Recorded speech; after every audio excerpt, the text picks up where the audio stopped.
প্রিয় বন্ধুরা, আশা করি আপনারা সবাই ভালো আছেন। সবাইকে ইজি আর্ট টিপসে স্বাগত। আজকের এই ভিডিওটিতে আমি আপনাদের সামনে শেয়ার করব যে আপনারা কিভাবে পেন্সিল ধরবেন, বা যদি চক দিয়ে ছবি আঁকেন তাহলে কিভাবে চক ধরবেন।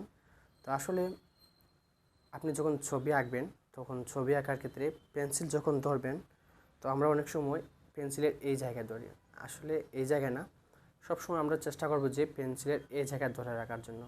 কেননা এই জায়গায় যদি পেন্সিল দিয়ে ধরি তাহলে আমরা যা কিছু আঁকবো তা কিন্তু আমরা নিজে দেখতে পাবো। আর যদি এই জায়গায় ধরি তাহলে এভাবে আঁকলে আমরা কিছু দেখতে পারবো না। আর এই জায়গায় ধরলে আমরা এভাবে আঁকলে আমরা দেখতে পারবো যে আমরা কি আঁকছি না আঁকছি। তো প্রিয় বন্ধুরা, আমরা ছবি আঁকার সময় কিছু টিপস অবশ্যই আমরা এটাকে লক্ষ্য করতে হবে, তা না হলে আমাদের ছবি আঁকাটা আসলে সুন্দর হবে না। তো মনে করেন যদি এটা পেপার হয়, তাহলে আমি যদি ওই জায়গায় ধরি তাহলে আমি কি আঁকতেছি এটা কিন্তু আমি দেখতে পাবো না। যদি ওই জায়গায় ধরি তাহলে আমি কি আঁকছি না আঁকছি সেটা আমি দেখতে পারবো। যেমন পেন্সিল, এটা হচ্ছে চক। যদি আমি ওই জায়গায় ধরে আঁকি আমি কিছু দেখবো না। আর যদি আমি ওই জায়গায় ধরি তাহলে আমি কি আঁকছি না আঁকছি সব কিছু দেখতে পারবো।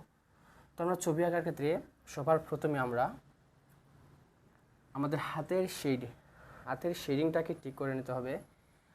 যে এভাবে লম্বা লম্বা দাগ দিব, ঠিক আছে?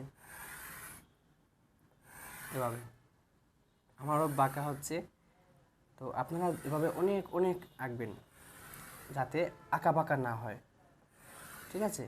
এবার ছবি আঁকার ক্ষেত্রে কিন্তু এ ধরনের রেখা অবশ্যই প্রয়োজন হবে। যেমন ত্রিভুজ, চতুর্ভুজ, ঠিক আছে? সব কিন্তু এই রেখার মাধ্যমে দিয়ে আঁকতে হবে। তো আমরা যদি যেমন বৃত্ত, ঠিক আছে, আপনারা বারবার বৃত্ত আঁকবেন। এই বৃত্তটা কিন্তু সবচেয়ে বেশি প্রয়োজন হয় ছবি আঁকার ক্ষেত্রে। যেমন আমি একটা কলসের ছবি আঁকবো, তখন কিন্তু বৃত্তেরই প্রয়োজন হবে, ঠিক আছে?